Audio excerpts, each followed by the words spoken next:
السلام علیکم، کیسے ہیں آپ سب؟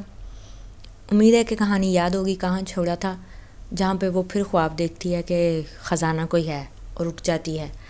اور اب یہ وقت میں پیچھے کیوں گئے ہیں؟ کیا شہزادی واقعی شہزادی تاشا ہے اور یہ اسی کی کہانی ہے؟ اور فاتح غلام ہی رہے گا کہ یا وہ اس کا خاص مقصد ہے پیچھے جانے کا؟ اور ایڈم کیا تھا اس میں اس کا مین کردار؟ اس کے لیے آپ کہانی سنیں جس کا چیپٹر کا نام ہے جہاں ملتے ہیں تین چاند۔ اس نے خواب میں دیکھا گہری سیاہ رات ہے، آسمان پہ پورا چاند چمک رہا ہے اور وہ ٹھنڈی ریت پر ننگے پیر چل رہی ہے۔ ننھی ننھی چیزیں پیروں میں چبھ رہی ہیں مگر وہ چبھن سے بے پرواہ قدم اٹھا رہی ہے۔ چوگے کی ٹوپی اس کا سر ڈھانپ رکھا ہے مگر ہوا کے باعث وہ پھڑ پھڑا رہا ہے۔ دفتر میں ایک جگہ رکتی ہے، سامنے آسمان پر مکھن کی ٹکیا جیسا چاند چمک رہا ہے۔ وہ نظریں دائیں طرف موڑتی ہے، وہاں ایک چھوٹی سی پہاڑی ہے جس کی چوٹی خوب روشن ہے، جیسے شیشے کی بنی ہو۔ اس چوٹی کے چمکتے شیشے میں ایک دوسرا چاند نظر آ رہا ہے۔ وہ ایک دم گھومتی ہے اور دوسری طرف دیکھتی ہے تو نیچے زمین پہ سیاہ زمین پہ اس کے آنکھیں جم جاتی ہیں، جہاں دیکھتی ہے کہ بالکل سیاہ کانچ جیسی زمین ہے اور اس پر بھی ایک چاند چمک رہا ہے۔ جہاں ملتے ہیں تین چاند، وہ چونک کے بڑبڑاتی ہے، پھر اڑ جاتی ہے۔ یہاں ملتے ہیں تین چاند۔ ایک دم سے پھر اس کی آنکھ بھی کھل جاتی ہے۔ اب یہ وہی جزیرہ ہے جو اس نے خواب میں دیکھا ہے، جو اس کو خزانے کی طرف اشارہ کر رہا ہے کہ یہاں پہ خزانہ ہے۔ ایک دم سے اٹھ کے کہتی ہے کیا سچ میں خزانہ ہے؟ اس کا مطلب ہے کہ اگر ہم کبھی واپس جائیں گے تو مجھے خزانہ ہوگا، کیونکہ اس نے خواب میں وہ انگوٹھی دیکھی ہوتی ہے جو اس کو سلطان مرسل کی طرف سے چیزوں میں ملی ہوتی ہے اور اس نے پہنی ہوتی ہے، اور اسی خواب میں اس نے انگوٹھی دیکھی ہوتی ہے، کیونکہ یہ مستقبل میں آنے والا خواب ہے اور اس کے خواب ہمیشہ سچے ہوتے ہیں۔ پھر وہ دیکھتی ہے کہ رات کا ایک پہر گزر چکا ہے، گھڑی اٹھا کر دیکھتی ہے تو اندازہ لگاتی ہے کہ 12 یا 1 بجے کا ٹائم ہو چکا ہے۔ وہ مسکراتی ہے کہ اسے کسی سے ملنے جانا چاہیے۔ ادھر ابو الخیر کی حویلی میں بیٹھا ہوتا ہے، فاتح لیٹا ہوتا ہے، تو جب تالیہ وہاں سے اوپر سے رسی پھینکتی ہے تو اوپر آتا ہے اور اس سے پوچھتا ہے، دونوں پھر بیٹھ جاتے ہیں آس پاس، اور اس سے پوچھتا ہے کہ بس اس کی ہاتھوں پہ رنگی دیکھتا ہے، رنگ کا اضافہ دیکھ کے کہتا ہے کیا فیصلہ کیا تم نے؟ کہتی کیا کون سا فیصلہ؟ مجھے تو راجا کے کمرے کی تلاشی لینے کا موقع نہیں ملا تو میں چابی ڈھونڈ نہیں پائی۔ کہتا نہیں میں یہ نہیں پوچھ رہا، تم نے وزیر خزانہ کس کو بنایا ہے؟ کہتی آپ بتائیں آپ کو کس کو چننا چاہیے تھا؟ ظاہر وانگ سنباؤ کو چننا چاہیے تھا، وہ ایک ایماندار انسان ہے۔ کہتی نہیں میں نے ابو الخیر کو چنا ہے۔ تو ایک دم سے فاتح ناراض ہو جاتا ہے، تو کہتا ہے کہ نہیں یہ تم نے غلط کیا، تمہیں سنباؤ کو چننا چاہیے تھا، وہ ایک اچھا انسان ہے، ہمیں اچھا انسان یہاں کو دینا چاہیے تھا۔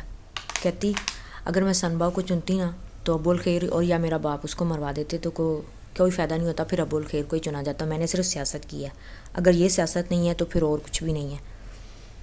کہتا سیاست ہوتی کیا ہے تمہیں پتہ بھی ہے؟ وہ ناراض ہو رہا ہوتا ہے کیونکہ کہتی آپ سنباؤ کو ملے ہیں، وہ آپ کو کیسا لگا؟ کہتا بالکل ایسا جیسا میں نے اس کو صرف پہلے شوربہ پیش کیا تو اس نے میری طرف سے دیکھا، دوسری بار جب وہ تم لوگوں کے ساتھ ہی مجھے نظر آیا تھا وہاں پہ، تیسری بار جاتے ہوئے ابو الخیر نے اس کو مارنے کی کوشش کی، میں نے بس اس کی جان بچائی۔ تو تالیہ ایک دم سے ہنسنا شروع کر دیتی ہے اور مسکرانا شروع کر دیتی ہے۔ کہتی آپ فین موومنٹ میں تھے؟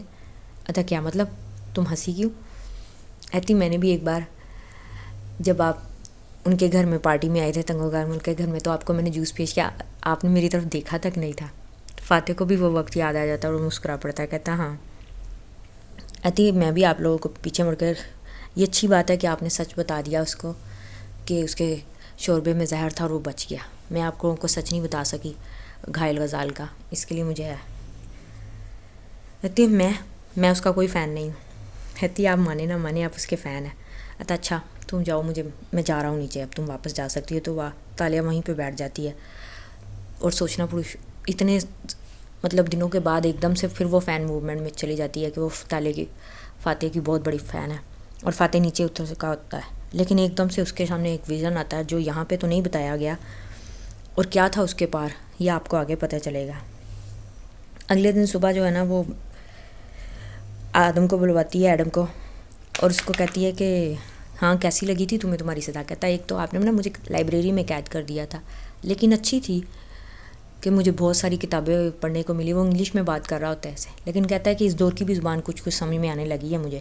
کہتی میں نے تمہیں اسی لیے وہاں بھیجا تھا کہ میرا باپ چابی تو دے گا نہیں، ہم کوشش کریں گے کہ چابی مل کے بنا لی اور ہمیں سر کو بھی وہاں سے نکالنا ہے. تب پھر اچھا آپ نے کیا سوچا؟ کہتی ہاں. کہتی وہ تھیلا یاد آ. کہتا ہاں یہ وہی ہے اس کنگال رائٹر کا جو میں نے پکڑا تھا. کہتی اگر وہ رائٹر آ کر یہاں پہ کلیم کر دے تو تمہیں پتہ ہے تمہارے ساتھ کیا ہوگا؟ تو کیا ہوگا؟ کہتی تمہارا ہاتھ کٹے گا. ایک دم سے ڈر جاتا ہے, یہ چوری مجھے آپ نے سکھائی ہے, اور اپنا ہاتھ پیچھے کر لیتا ہے. کہتی میں کٹوانے نہیں لگی. ویسے تمہارے خیال میں شاہی مورخ کیا ہوتے ہیں؟ پھر وہ کہتا ہے وہ مورخ بیوقوف ہوتے ہیں جو جھوٹ لکھتے ہیں, یہ وہ مطلب کافی برائیاں کرتا ہے مورخوں کی. کہتی ذرا وہ پاس جاؤ تھیلے کو دیکھتی, اس کے اندر نا وہ بنگارا ملایو کا جو اس نے پیج سامنے والا لکھا ہوتا ہے. کہتا ہے یہ تو غائب ہے. کہتی میں نے اس لیے غائب کیا کہ تم پھنس نہ جاتے, تمہیں بچانے کا یہی طریقہ تھا. اب تمہاری نظر میں مورخ کون ہونا چاہیے؟ نیا مورخ دیکھتی آدم بن محمد, وہ ایک دم سے حیران ہوئے, آپ نے مجھے بنا دیا؟ کہتی ہاں تمہیں بنا دیا ہے. اور کیا یاد ہے؟ کہتی ہاں بنگارا ملاو کے رائٹر کا نام آدم بن محمد تھا. کیا میں وہ ہوں؟ میں لکھوں گا یہ کتاب؟ وہ بہت حیران ہو کے دیکھ رہا ہوتا ہے. کہتی ہاں تمہارا شاید یہی کام ہے کہ تم نے تاریخ لکھنی ہے اور ہم نے تاریخ بنانی ہے. کہتی پھر تمہیں کیا لکھنا ہے؟ کہتی میں اس میں تو شہزادی کی اتنی خوبیاں لکھنی اور وہ آپ میں ہے نہیں, کچھ مشکوک بات ہے, تو کیا میں جھوٹ لکھوں؟ کہتی ہاں ظاہر ہے جھوٹ لکھنا ہی پڑے گا. وہ بہت حیران ہو کے دیکھ رہا تھا. کہتے اگر اس کو بھی میں ایک ساحرہ کے بجائے نا اس کو ایک جادوگرنی نہ بنایا نا تو میرا بھی نام نہیں ہے. وہ مطلب اس کو ایڈم کو بہت غصہ چڑھتا ہے کہ اس نے مجھے مورخ بنا دیا اور مجھ سے جھوٹ لکھواتی بھی رہی ہے. ادھر جو ہے نا سب باورچی خانے میں نا کام کر رہے ہوتے ہیں, تو فاتح کے پاس ایک آدمی آتا ہے اور اس کو کہتا ہے اچھے کپڑے دیکھ کے کہتا ہے کہ یہ پہن لو, اب تم آج کے بعد یہ کچن کا کام نہیں کرو گے, کچھ دن ریسٹ کرو اور اچھا کھانا کھانا کھاؤ. تو اس کو سمجھ نہیں آتی کیا ہے, لیکن اس کو بعد میں پتہ چل جاتا ہے دوسروں سے کہ اب غلاموں کو جو ہے نا نیلامی ہوگی, غلاموں کو بیچا جائے گا, تو اس کو بھی بیچنے کے لیے چھوڑا جا رہا ہے. پھر وہاں پہ نا وہ جو اپنا سارا سامان پیک کر رہا ہوتا ہے تو اس کو کہتے ہیں کہ لوگ کہتے ہیں وہ کافی غلام اس کے جو دوست بن گئے تو کہتے ہیں تم ہمیں چھوڑ کے چلے جاؤ گے. کہتا ہے میں نے تم لوگوں کو وعدہ کیا نا میں تم لوگوں کا ساتھ دوں گا, تو لیکن تم لوگوں کو پہلے خود بھی اپنے لیے لڑنا ہوگا کہ تم لوگ اپنے آپ کو یہاں سے آزاد کروانا چاہتے ہو کہ نہیں. ادھر اس کا باپ راجا جو ہوتا ہے نا وہ سلطان مرسل سے اتنے سارے مطلب نا پیپروں پہ سائن کرا رہا ہوتا ہے کہ نئے نئے بندے تعینات کر رہا ہوتا ہے. تو کہتا ہے کیوں پچھلے والوں کو کیا ہے؟ کہتا نہیں وہ آپ کے وفادار نہیں ہے, یہ آپ کے وفادار ہوں گے, یہ کہہ کے کروائی جا رہا ہوتا ہے. کہتا آپ نے بھی تو مطلب نئے اپنی مرضی سے مشیر بنائی ہے نا اپنی میری بیٹی کو. کہتا ہاں تمہاری بیٹی تائشہ, پہلے نہیں اس کا ذکر سنا تھا, یہ کہاں سے اچانک آ گئی؟ تو راجہ امراج جو ہوتا ہے نا اس کی طرف بڑے غور سے دیکھتا ہے کہ میری بیٹی کا اتنا ذکر کیوں کرا ہے. کہتا وہ میری چینی بیوی کی بیٹی ہے, پہلے آپ کے بھائیوں کے دور میں اس کی جان کو خطرہ تھا اس لیے بلایا نہیں, اب آ گئی ہے وہ واپس کیونکہ اب آپ اس کی حفاظت کر سکتے ہیں. تو سلطان مرسل جو ہے نا بڑا خوش ہوتا ہے, ہاں میں اپنی قوم کی حفاظت کر سکتا ہوں, آپ کی بیٹی کی بھی کر لوں گا. اور وہ باقی حکم ناموں پہ بھی اس پہ سائن کرواتا ہے, لیکن ساتھ میں راجہ امراج سوچ رہا تھا کہ اس کی بیٹی میں دلچسپی بڑی لے رہا ہے. ادھر بعد میں وہ اس کو کہتی ہے کہ تم نے اپنی کتاب لکھنی شروع کر دی. کہتا ہاں میں نے لکھ دی ہے کہ پچھلے سلطان کا تختہ کیسے الٹایا گیا اور آپ کے باپا کیسے واپس آئے ہیں اور آپ کیسے شہزادی یہاں پہ ہیں. کہتی اچھا آگے چلو میری تعریفیں لکھو. کہتی اچھا کون سی جھوٹی تعریفیں لکھوانی ہے آپ نے مجھ سے؟ کہتی چلو لکھو شہزادی بہت خوبصورت تھی. تک کوئی بھی اتنے کپڑے پہن کے اور ایسے جویلری پہن کے خوبصورت لگتا ہے. کہتی اچھا تم پہن کے بن کے دکھا دو. کہتا میں مذاق نہیں لگا. کہتی اچھا چلو دیکھو بولو میں اتنی زبانیں بول سکتی تھی. کہتا توبہ توبہ قیامت والے دن مجھے سے جھوٹ بلوا رہی ہیں بیچارے معصوم سے اتنے. پھر وہ سے کافی مطلب نا اسے جھوٹ لکھواتی. کہتا اس کا حساب نہیں ہوگا. کہتی تم نا بھگوڑے فوجی ہو. کہتے ہاں نقلی شہزادی تھی, میں بائی برتھ شہزادی ہوں, نقلی نہیں ہوں. پھر وہ بعد میں نا اس کو نا ابھی اس سے بات ہی کر رہی ہوتی ہے تو اس کی ملازمہ شریفہ جو ہوتی ہے نا وہ آ کے اس کو ایک پیج دے کے جاتی ہے جس پہ لکھا ہوتا ہے کہ آپ کے باپا نے یہ جو سارے بندے نئے تعینات کیے ہیں نا آپ کا ان کا بھی ذکر بک میں کروانا ہے تو یہ لے لیں. تو وہ دیکھتی کہتی میرے باپ نے سارے بدل دیے. تو ایڈم کہتا ہمیں اس سے کیا, ہم نے تو یہاں سے چلے جانا تھا. کہتی تمہیں یہ نہیں سمجھ آ رہی, مجھے یہ فکر ہو رہی ہے کہ وہ یہاں کے لوگوں کو مشکل میں ڈال دیں گے. وہ اپنے بندے لا رہے ہیں سارے بندوں کو پرانوں کو ہٹا کے, پرانے بندے وفادار تھے کچھ. تو پھر وہ یہاں پہ وہ ملک کی تھوڑی فکر کرتی ہے نا, تو اس کے جانے کے بعد ایڈم پھر اس کے بارے میں سچائی لکھتا ہے. نام تھا جس کا تائشہ بنت مراد, تھی وہ ملاقہ کی سب سے حسین شہزادی. نہ تھا اس کا حسن صرف ظاہری بلکہ روشن تھا اس کا باطن بھی. نیت تھی اپنے ملک کے لیے نیک اور دل تھا غریب پرور. سمجھتی تھی وہ سیاست کی دانائی کو خوب بلکہ اگر تم پوچھو مورخ سے تو شاید وہ کہے کہ ملایا کے سارے جزیروں میں سب سے زیادہ بس وہی ہر بات کو سمجھتی تھی. وہ دل سے لکھ رہا تھا, اب وہ جھوٹ نہیں بول رہا تھا. اس شام ناصر کے بعد انہوں جو ہوتا ہے نا فاتح جو ہوتا ہے نا اپنے سارے سامان وغیرہ پیک کر رہا ہوتا ہے. تو کچھ لوگ اس کو بار بار کہتے ہیں کہ کیا ہمیں بھول جاؤ گے. کہتا نہیں بھولوں گا نہیں, تم تم لوگوں کو اپنے آپ پر بھی انحصار کرنا ہوگا. تم لوگوں کو آگے ایک ایسا زمانہ آئے گا کہ تم لوگوں کو نوکریاں خود ملا کریں گی. کیونکہ اب فاتح کو سمجھ آ گئی یہ تھی کہ میں اس دور میں کیوں واپس آیا ہوں. میں ان لوگوں کو آزاد کرانے کے لیے شاید آیا ہوں, یا ان کو راستہ دکھانے کے لیے آیا ہوں. تو میں ان کو امید دلا رہا تھا. کہتا ایک دور ایسا آئے گا کہ لوگ غلام نہیں بنائیں گے, لوگ لوگوں کو نوکریاں دیں گے اور تنخواہیں بھی دیں گے. کہتا وہ کب ہوگا؟ کہتا وہ ہوگا کبھی, ایسا زمانہ ضرور آئے گا, لیکن شاید قدیم اس ملاقہ میں بھی ایک ایسا زمانہ آئے گا, کیونکہ مرسل شاہ کے دور میں بھی ایسا دور آنا تھا. تم کوئی ہے جو تم لوگوں کو سب غلاموں کو نجات دلائے گا؟ کہتے کون؟ تم. اس وقت کہتے نہیں, تم لوگ خود اپنے آپ کو آزاد کرواؤ گے, تم لوگوں کو کروانا پڑے گا آزاد. ادھر نا تالیہ جو ہوتی ہے نا ایڈم کو اپنے کمرے میں بلواتی ہے. کہتا اس کا کمرہ اتنا شاندار دیکھ کے کہتا آپ کا کمرہ اتنا شاندار ہے, اس چیز کا بھی حساب ہوگا قیامت والے دن. کہتی میں نے تمہیں یہاں اس لیے بلوایا کہ آج بارش ہو رہی ہے, باہر پہرے دار نہیں ہوں گے. مجھے نیچے پتہ چلا میرے باپ کا ایک خزانے کا کمرہ ہے, وہاں تک پہنچنا ہے, تو تم یہ رسی پکڑو گے. کہتا آپ اپنے چوری والے کام کریں. کہتے مجبوری ہے, خزانے کا اگر خواب دیکھا ہے تو خزانہ ہوگا ضرور, اور مجھے اس کا سراغ لگانا ہے کہ خزانہ ہے کدھر, اور میں بھی وہاں پہ ہمیں چابی بھی مل جائے. کہتا ہاں یہ بھی ہو سکتا ہے, آپ جائیں میں رسی پکڑتا ہوں. پھر وہ جاتی ہے, چھپ چھپا کے وہاں تک پہنچتی ہے کمرے میں, لیکن اس کو وہاں کچھ نہیں ملتا. سارے حساب کتاب کے پیپر ملتے ہیں اور کچھ خزانہ ملتا ہے, لیکن وہ کہتی یہ تو بہت تھوڑا ہے اور ان کا تو سارا حساب کتاب ہے. تو پھر باپا خزانہ چھپاتے کہاں ہیں؟ پھر ایک وہ خالی صندوق دیکھتی ہے جو نم سا ہوتا ہے, مطلب گیلا سا, جیسے کہیں سمندر سے لایا گیا ہو پانی سے. اس کو سمجھ نہیں آتی, وہاں پہ اس کو ایک سونے کا سکہ اس کے اندر چھپا ہوا ملتا ہے, جو وہ نکال کے لے آتی ہے. تو وہ واپس آ کے ایڈم کو کہتی ہے میرے باپا خزانہ کہیں چھپاتے ہیں, جیسے کہ آج کل کے لوگ آف شور کمپنیاں بنا کے چھپا لیتے ہیں نا اپنی جائیداد. ویسے اس دور میں بھی یہی کام ہوتا تھا, کیونکہ میرے باپ نے جو اتنی یہاں پہ دولت رکھی ہے نا, اس کا سارا حساب کتاب ہے جو وہ راجا کو دیتا ہوگا, سلطان کو. تو اس میں تو کچھ بھی نہیں ہے, اس لیے پتہ نہیں کہ اصلی خزانہ کہاں ہے, وہ مجھے ڈھونڈنا ہی ڈھونڈنا ہے. ادھر صبح سلطان مرسل کے پاس ملکہ یانسفو آتی ہے اور کہتی ہے کہ آپ نے میرے شاہی طبیب نے بتایا کہ میرے پچھلے سال ماں جب شاہ چین یہاں سے مل کے گئے ہیں تو ان کو نظر لگ گئی آپ کی. سلطان مرسل بیوقوف سا ہوتا, ڈر جاتا ہے, میں کیا کروں اس میں. آپ کو اپنے پتہ نہیں غسل کا کوئی طبیب نے طریقہ بتایا, اس کا پانی دینا ہوگا جس سے وہ صحیح ہو جائیں گے. تو سلطان مرسل پریشان ہو جاتا ہے, کیونکہ وہ بالکل ہی بیوقوف سا انسان ہے جس کو حکومت نہیں کرنی آتی, بس دوسروں کے اشاروں پہ ناچتا ہے.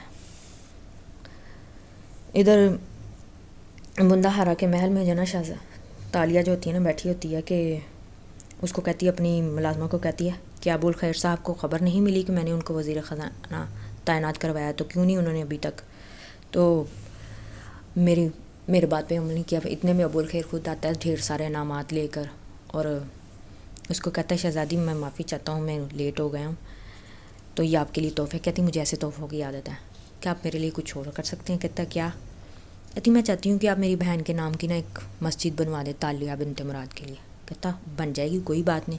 جب وہ چلا جاتا ہے تو ایڈم پوچھتا ہے کہ آپ سچ میں مسجد بنوانا چاہتی ہیں؟ کہتی نہیں, کوئی مسجد نہیں بنے گی, ہمیں خزانے کا راز معلوم کرنے کا مجھے ایک ہی طریقہ ملا ہے, کیونکہ مجھے پتہ لگانا ہے کہ مجھے شک ہے کہ ابو الخیر اور میرے باپ کا آپس میں کوئی تعلق ہے, جس سے وہ لوگوں سے پیسے خزانے کو کہیں چھپا رہے ہیں, اور اس کے لیے مجھے سمجھ لو ان کے سامنے لالچی بننا پڑے گا تھوڑی دیر کے لیے. تو ان کو پتہ چلے گا, تو پھر جب کٹھے کریں گے مال کو تو پتہ چل جائے گا ان کا مال کہاں جاتا ہے. اس لیے مجھے یہ سب کرنا پڑا. اتنے میں اس کا باپ بھی آ جاتا ہے وہاں پہ, راجہ مراد. وہ کہتا ہے میں نے سنا ہے تم تالیہ کے نام کی مسجد بنا رہی ہو. کہتی ہاں, میں نے سوچا کچھ اچھا کر جاؤں. تو اس کا باپ ایک دم سے اسے پوچھتا ہے اور اپنی ماں کے لیے کچھ نہیں کرو گی؟ تو تالیہ کو اپنی ماں نہیں یاد ہوتی, تالیہ کو کچھ ویژن ہی یاد آئے ہوتے, پوری یادداشت تو بچپن کی آئی نہیں ہوتی. کہتی نہیں, میں ان کا ذکر کم کرتی ہوں کیونکہ مجھے نظر آتا ہے کہ آپ کو ان کے ذکر پہ مطلب دکھ ہوتا ہے, اور میں آپ کو مضبوط دیکھنا چاہتی ہوں. لیکن اس کے جانے کے بعد نا مراد سوچ میں پڑ جاتا ہے کہ اس کو یاد سب کچھ نہیں ہے, کچھ تو گڑبڑ ہے, وہ بھی سوچ میں پڑ جاتا ہے. ادھر پھر نا نیلامی والا دن آ جاتا ہے, تالیہ کو بھی پتہ چل جاتا ہے, تو وہ نیلامی والے دن تیار وغیرہ ہو کے نا وہاں پہنچ جاتے ہیں. وہاں پہ سب لوگوں کو بار بار نا نیلامی کے لیے بلایا ہے اور لوگ خرید ہوتے ہیں. اور جب فاتح نا ادھر ایک پنجرے میں بند ہوتا ہے, تالیہ اور ایڈم اپنے روپ چینج کر کے مطلب اپنے ہوڈی وغیرہ پہن کے جاتے ہیں کہ کسی کو پہچان نہ ہو, لمبے لمبے جوگے پہنے ہوتے ہیں. تو فاتح اس کو دیکھ کے کہتا تم دونوں؟ کہتے ہاں, ہم آپ کو خریدنے آئے ہیں. کہتے اتنے پیسے ہیں تمہارے پاس, یا اتنا کچھ جمع ہے تمہارے پاس؟ کہتی ہاں میرے پاس بہت کچھ ہے. ایک دم سے فاتح کی نظر نہ اس کے پیروں میں نا جوتی پہ پڑتی. کہتا یہ جوتی کہاں سے آئی؟ کہتی وہ ایسی جوتیاں تو میرے ساتھ بے شمار ہیں. تم نے مجھے کہا تھا تم کبھی جھوٹ نہیں بولو گی. تم مجھے ان پیسوں سے خریدنا چاہتی ہو جو تمہیں تحفوں کی صورت میں ملے ہیں، جو ابوالخیر نے تمہیں دی ہیں رشوت کے طور پہ، ڈھیر سارے پیسہ دیا ہے۔ تو کیا ہوا، ان کے پیسے ان کے خلاف ہی استعمال ہونا ہے، ان کا سارا جواہرات۔ لیکن فاتح اس چیز پہ ناراض ہو جاتا، کہتے جاؤ مجھے تم سے بات ہی نہیں کرتی۔ کہتی یہ کوئی ناراضگی کی بات ہے، ایک تو آپ مجھے سمجھ نہیں آتی، چھوٹی چھوٹی بات پہ ناراض کیوں ہو جاتے ہیں۔ پھر بعد میں نا وہ چلی جاتی ہے اور جا کے نا اس کی جو بولی سٹارٹ ہوتی ہے فاتح کی 500 دینار سے شروع کرتے ہیں، کوئی 600 دینار، کوئی 700 دینار، تو تالیہ بھی ساتھ ساتھ بولی بڑھائی جا رہی ہوتی ہے۔ تو جب سارے دیکھتے ہیں ایڈم کی، مطلب ایڈم وغیرہ سارے دیکھتے ہیں، ایڈم بولی لگا رہا ہوتا ہے، تالیہ نہیں لگاتی، تالیہ بس چپ کر کے بیٹھی ہوتی ہے، اور ایڈم نے بھی اپنا چہرہ ڈھکا ہوتا ہے۔ یہاں پہ غلاموں کی بولیوں میں وہ کوئی مالدار بس بندے کو دیکھتے ہیں، یہ تو دیکھتے نہیں کہ کون کس کو خرید رہا ہے۔ تو جب وہ ہوتا ہے نا، ابوالخیر حیران ہوتا ہے کہ اس کی اتنی بولی لگ رہی ہے، ایک دم سے نا آواز آتی ہے مطلب 20,000 کی، مطلب تو وہ حیران ہو جاتے ہیں یہ کون ہے، تو دیکھتے ہیں سنباؤ نے بھی اس کی بولی لگائی ہوتی ہے فاتح کی، تو تالیہ بھی بڑھا دیتی ہے۔ فاتح دونوں کو دیکھ رہا ہوتا ہے کہ میری بولیاں بڑھائی جا رہے ہیں۔ تو ایک دم سے جو ہوتا ہے نا، ابوالخیر اپنے بندے کو کہتا ہے کہ مقابلہ یہیں پہ بند، اب یہ غلام بولی کے لیے نہیں فروخت۔ تو سارے کہتے ہیں کیوں؟ کہتے ہیں اس سے لڑائی بڑھے گی، میں چاہتا ہوں میں ایک ہی قیمت یہاں پہ مقرر کر رہا ہوں، اتنی قیمت میں جو اس کو خرید سکتا ہے وہ خرید لے۔ تو وہ یہاں پہ نا کوئی 10,000 اشرفیاں کہہ دیتا ہے۔ تو ایڈم کھڑا ہو کے کہتا ہے میں بھی دینے کو تیار ہوں اتنے پیسے، ادھر سنباؤ بھی کھڑا ہو جاتا ہے میں بھی دینے کو تیار ہوں۔